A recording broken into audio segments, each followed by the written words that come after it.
Without a coherent strategy, a counselor is highly susceptible to what we call clinical drift. This is a state of reacting moment to moment in the room, borrowing random techniques based on whatever the client brings up that day, rather than following a deliberate plan. To navigate a session effectively, a counselor relies on counseling theory as their working map. This theoretical framework provides a structured space, guiding every decision made with the client. A clear theoretical map answers three necessary questions for every single case. What causes the client's current difficulties? What specific mechanism produces change? And which techniques will actually help achieve that change? Operating without this framework leaves a counselor stranded when a client hits a plateau. Without a map, you cannot form clinical hypotheses to explain why a treatment is stalling, and you cannot methodically adjust your interventions to get the process moving again. The most effective addiction professionals operate as integrative counselors.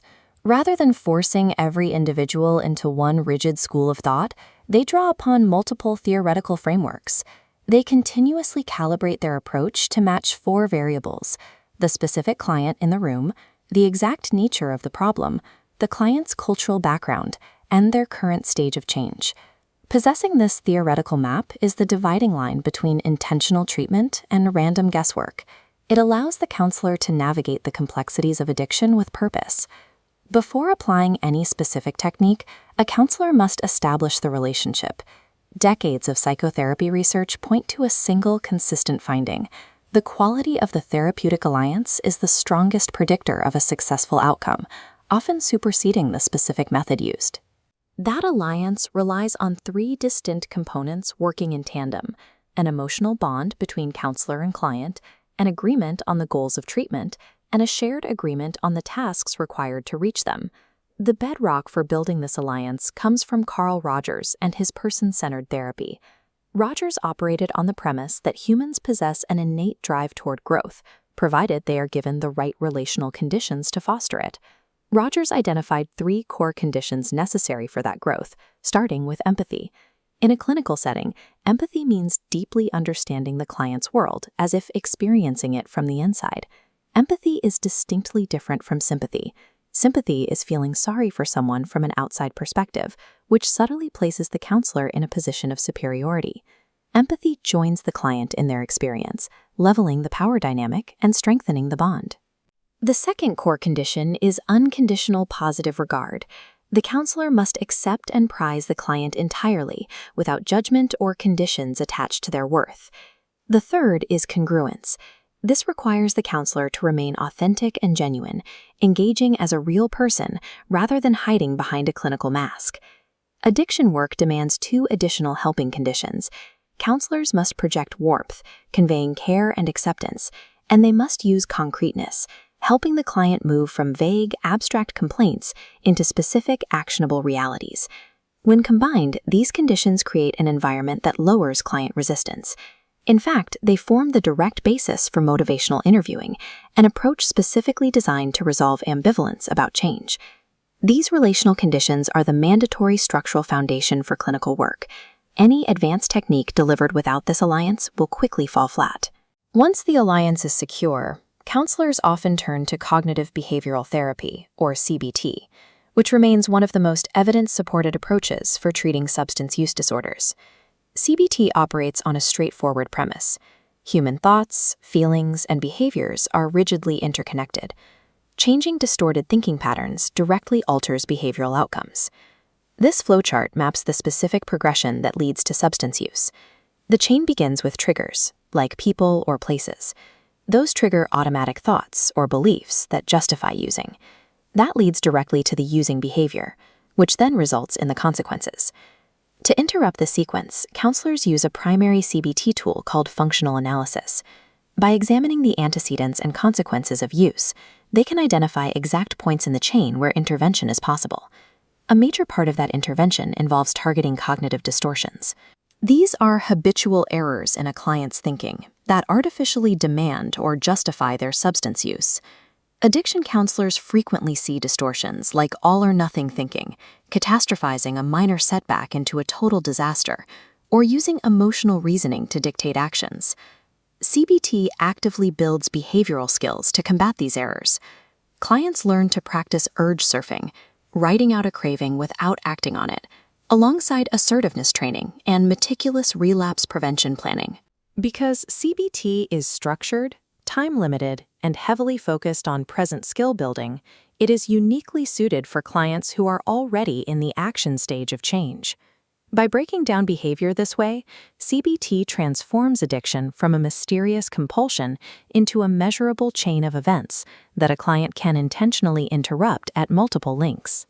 A philosophical forerunner to CBT is Rational Emotive Behavior Therapy, or REBT, developed by Albert Ellis.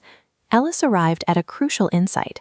Emotional distress is not caused by the activating events themselves, but entirely by the client's internal beliefs about those events. This sequence illustrates the baseline ABC model of REBT.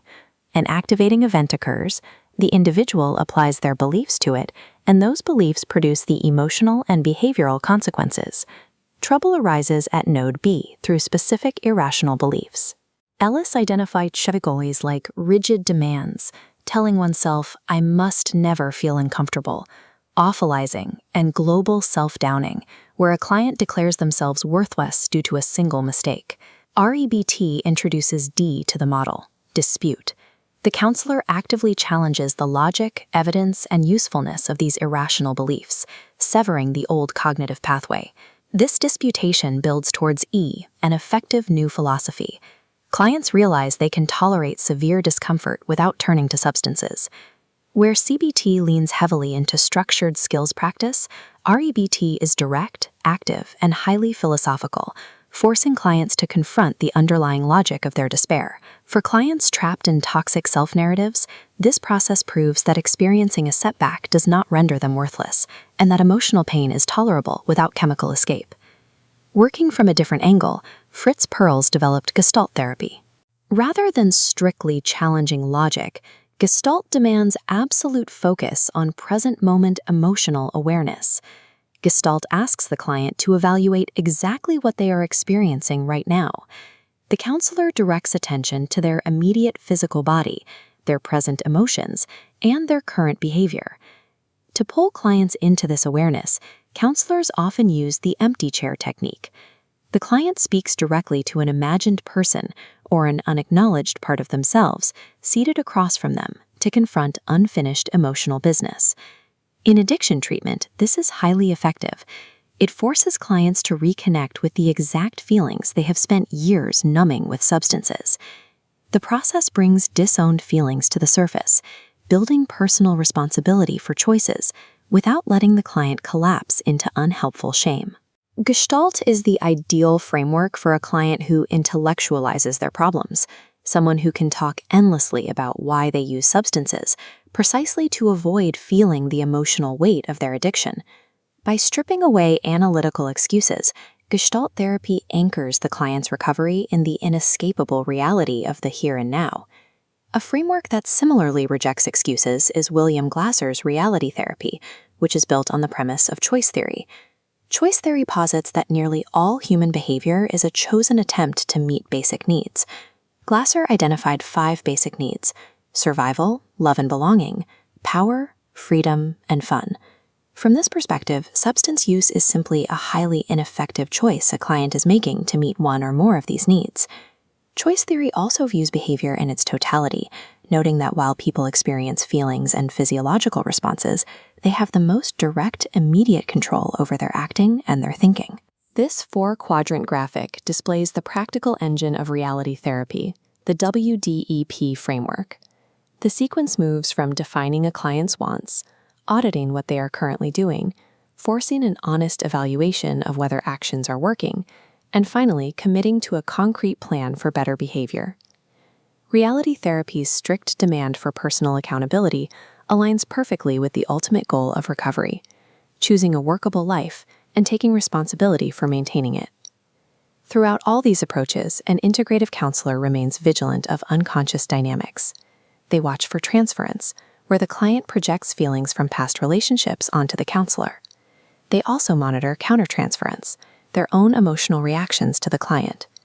If unexamined, a counselor's urge to rescue or reject a client can cause severe boundary issues. Because these dynamics are inevitable, rigorous clinical supervision is essential. It provides a space to process these reactions before they distort the therapeutic work. Finally, counselors practice cultural humility. They recognize that clinical theories must be adapted to fit the client's cultural context, ensuring the approach serves the individual rather than forcing the individual to fit the approach.